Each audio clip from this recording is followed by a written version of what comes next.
Officials now estimate that 264 people were treated for injuries related to the marathon bombings. Those injuries range from hearing problems to the loss of one or more limbs. At midday, about 50 people were still hospitalized, 41 here in Boston. And so far, 5 people have been transferred to Spaulding Rehabilitation Hospital, a number that is expected to rise. For those in rehabilitation for amputations, the next few months will bring new realities, but specialists say not necessarily diminished lives. For more on that, I'm joined now by Dr. Ron Hirschberg, who is a trauma rehabilitation physician. Welcome, Ron. Thank you very much. Nice to be here. I was thinking, what is the first thing I would want to know if I woke up and I didn't have one or both legs? What do people ask you?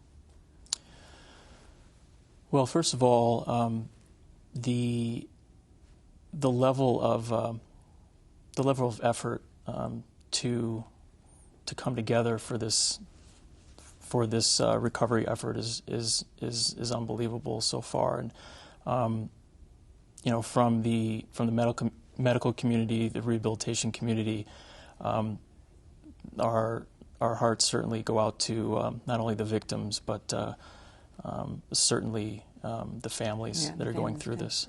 When we talk with families and the patients at the bedside, it depends on the person. It depends on when they're willing and interested in hearing more of the news, or sort of grasping what the next stage is.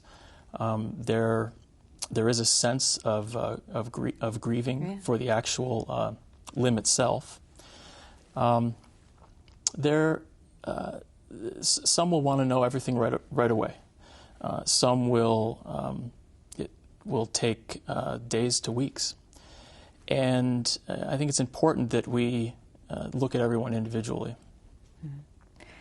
So the people who are anxious to get going, you know, I mean, what do you tell them? I mean, how soon is it before you can actually even start being fitted for a prosthetic limb? I mean, how quickly can you help them? The initial stages are all about, in the physical realm, are all about coming to postoperatively, managing pain, making sure that someone has enough alertness to begin the rehab process. And this is followed by simple mobility in the bed itself, followed by to a chair, followed by trying to get up with the use of a walker. Standing is a very big goal for someone. And so once that is, someone has sort of graduated to that stage and they're up out of bed, there's more emphasis on the residual limb itself, on the amputee, shaping the limb itself. Yeah, you have to do that. You have to shape the. And somebody might not have a limb for up to 8 or more weeks. Usually the initial, the minimum time is about 6 weeks. To receive a limb. I mean, the wound itself, the amputation site, I mean, that's going to be very painful for quite a while. Yeah, there's 2 major types of pain involved, and one is postoperative that goes away with time. It's pain to the actual site, and then there's the potential for neuropathic pain, a nerve-like pain, that not a lot of people. Not everyone will get, and is certainly treated, and it's something that becomes, you know, a very, very common thing to get over and to treat well. Do people find it's painful at first to start using prosthetic limbs, or are you, by the time you start fitting them and they use it, they're beyond pain at the site? It does take time. Part of this is 2 steps forward, 1 step back. There's certainly times when it'll be more painful than others. I think the trajectory is that people use a scale out of 10, 10 being the 10 out of 10 being the largest pain, and 1 out of 10 being the minimal pain. And there really is sort of a decrease over the first several weeks, I'd say, from high numbers down to low numbers. Obviously, it's more complicated if there are several people, at least two that we're all aware of, who lost both legs from the knee down. And then there's that woman who's been profiled rather extensively. She was just a foot. I mean, I say just a foot. I mean, a foot is horrible, but does that make a difference? The length Sure. of the what you've got left? I mean, if you've got your leg from here down, does that make a difference with recovery? Sure. I think one aspect is pretty clear, is that nowadays the prostheses are much more advanced. Yeah. There's technology for any type of residual limb, whether it's below the knee or above the knee, where the amputation is.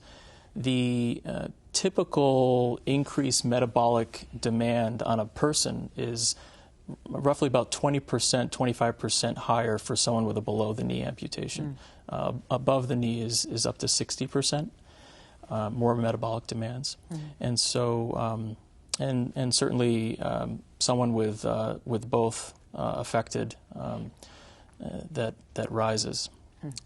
Someone with two below-the-knee amputations actually have roughly 40% of increased metabolic demands. So I think the key what does that thing, mean, metabolic? You mean more demands on the body, Yeah. the ability to have the endurance and the strength. But people get through this, and people can overcome. We're already seeing this. We're seeing dramatic recovery already.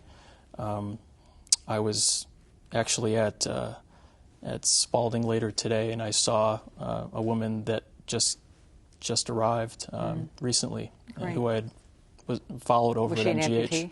Yeah. Were you there yesterday when the veterans came in and saw some of the people and were encouraging them? They themselves amputees?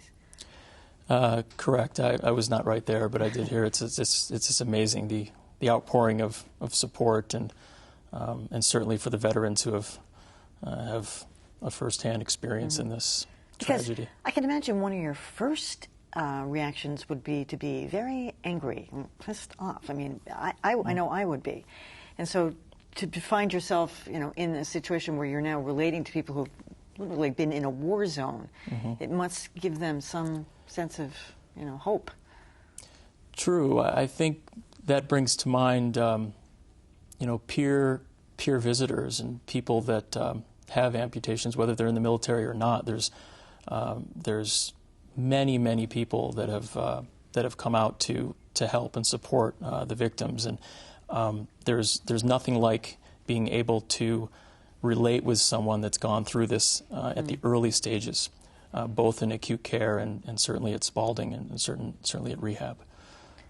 So is it plausible that some of these people will actually indeed be able to run the Boston Marathon next year? We've heard a couple of them say they want to. They weren't even running this year. They were watching. No, absolutely. People can, and a lot of what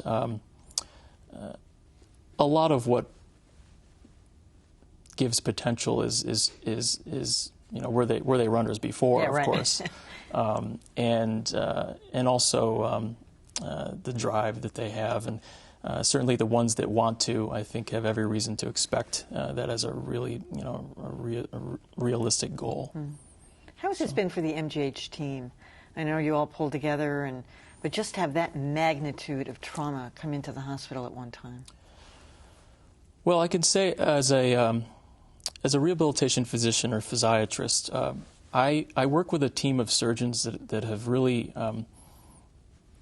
they are certainly trained and prepared for injuries like this, as well as psychiatry and social work and nurses and therapists, of course, and all throughout the division in the team. But I think it's hard to be fully prepared for this emotionally, but people are banding together and getting through things. So, all right, Dr. Ron Hirschberg, thanks so much for coming. Thanks for having me.